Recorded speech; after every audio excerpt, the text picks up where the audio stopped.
Hello Capricorn, Sun, Moon, Rising, and Venus signs. Kamusta kayo? Sana po yung nasa mabuti kayong kalagayan. Welcome back po sa Star Tarot. Kung bago kayo dito, welcome din kayo. Thank you for your support. I truly appreciate it. God bless you all. Capricorn, pauna mensahe ninyo, starting fresh, meron ditong new beginning sa buhay ninyo. You are going to start something fresh, you're going to start something new sa buhay ninyo. So, this could be in any area of life, depende sa inyong sitwasyon. Maaring new beginning ito pagdating sa love life, sa commitment, sa business, trabaho, career, it could be anything, no? But definitely, you're going to start fresh, no? Sa ibang parte ng buhay ninyo. Manifesting dreams. Wow, meron kayong mga pangarap na magmamanifest na sa ngayon. Meron kayong mga pangarap na matutupad na sa ngayon. So, this is really beautiful. At ang dami-daming pagkain, diba? Ang dami-daming fruits and vegetables dito. So, this is bounty and plenty, no? Na pwedeng dumating sa inyo rito. Nag-overflow siya. So, maybe abundance and prosperity, no? Ang minamanifest ninyo rito. Stepping into stillness. Ayan. So, panahon. Ito, para kayo ay magmuni-muni, magnilay-nilay, mag-solitude. Maybe this is also a time for you to meditate, no? Kailangan ninyo na mapag-isa muna. Baka may kailangan kayong baka kailangan ninyo lang na magpahinga or kailangan nyo lang na mapahinga yung isip pati yung katawan ninyo, 'di ba? Embarking on an adventure, I savor the wonders of the world. Ang iba sa inyo rito magta-travel, and this could be across the globe. No, this is an overseas travel definitely kasi may mga landmarks dito, no? Iba-iba. Kaya pwedeng kayo ay mag-abroad talaga at pwedeng yan ay para sa pasyal. So, what else for Capricorn? The energy is gaining momentum. Ayan, napakaganda. Kasi siguro, papunta kayo sa pag-achieve talaga ng inyong mga pangarap. Diba? Maaaring you've been working hard, no, on that for quite some time na. At yan, papunta na kayo sa inyong pagtatagumpay, papunta na kayo sa pag-achieve ng mga bagay na kung ano man ang goals ninyo rito na you've been working on. Have faith in your dreams. Look at that. Maaring ganito nangyari na nga, 'di ba? You had faith in your dreams, kaya sa ngayon tignan mo, you are already manifesting your dreams kasi pinagtrabahuan mo to, pinagsikapan mo, nag-take action ka dito, no?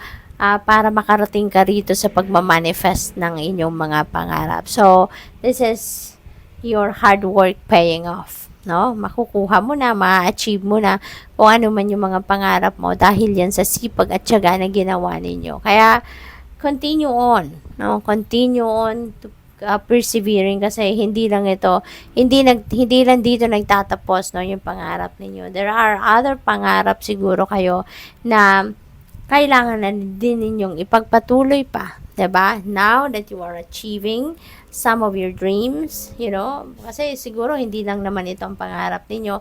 So, yun lang. So, mga susunod pa ninyong gagawin, no? Magsipag pa, pagtiyagaan pa, 'di ba? At the same time, magtiwala kayo sa sarili ninyo, sa inyong mga kakayanan at sa pangarap ninyo na you will be able to one day live all your dreams, no? Conclusions are within reach. Ayan. So, malapit na. No? Malapit na talaga ninyong matupad ang inyong mga pangarap. Malapit na ninyong masolusyonan ang inyong mga problema. Diba? Yung ganun. Malapit na ninyong makumpleto kung ano man yung mga pinagtatrabahuan pa ninyo. Whatever it is that you are working on, unti-unti, na a-accumulate mo na yung mga kailangan mo para matapos mo na to, ma-accomplish mo to, no? So, good luck sa'yo. Pwede rin na merong usapan dito, no? Pwedeng may transactions kayong ginagawa at malapit na rin kayo na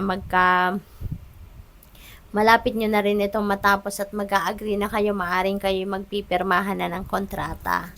So, we have worked through your fears. Ayan, isa din ito sa maaring nagsasabotage, no, sa inyo, yung takot ninyo. Maaring meron kayong mga gustong gawin din, ano? Pwedeng personal, pwedeng hindi, pwedeng sa trabaho, career ninyo or negosyo na napipigilan kayo dahil sa takot. No? Kaya, ang invitation sa inyo rito, work through your fears. Okay? Isang tabi nyo na yan, sikapin ninyo na mapalitan ninyo yung fear na to ng lakas na loob, ng courage, ng inner strength, so that mapagpatuloy ninyo, 'di ba? Yung mga bagay na gusto ninyong makamit. May pagpatuloy ninyong gawin ang mga bagay na gusto ninyong ma-achieve, 'di ba?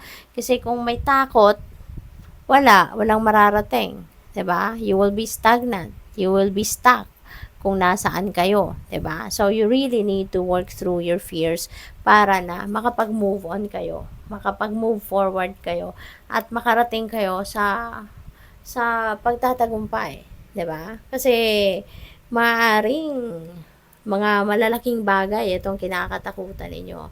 Pero isipin niyo na walang imposible, 'di ba? Walang imposible sa Panginoon. Lahat magiging imposible.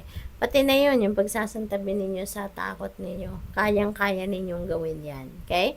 So, huwag kayong matakot na big time siguro yung whatever it is that you're trying to work on, whatever it is that you're trying to achieve, baka big time siya. Kaya siguro nagdadalawang isip kayo. No, huwag ninyong isipin yon kasi kahit gaano pa kalaki, kahit gaano pa kahirap, no, yung sa tingin ninyo, ang gagawin ninyo, makakayanan ninyo yan. Alisin nyo lang yung takot ninyo. Kasi, when there is strength, lahat makakaya mo, 'di ba? So, good luck sa'yo. Thank you for watching. Love and light. Namaste.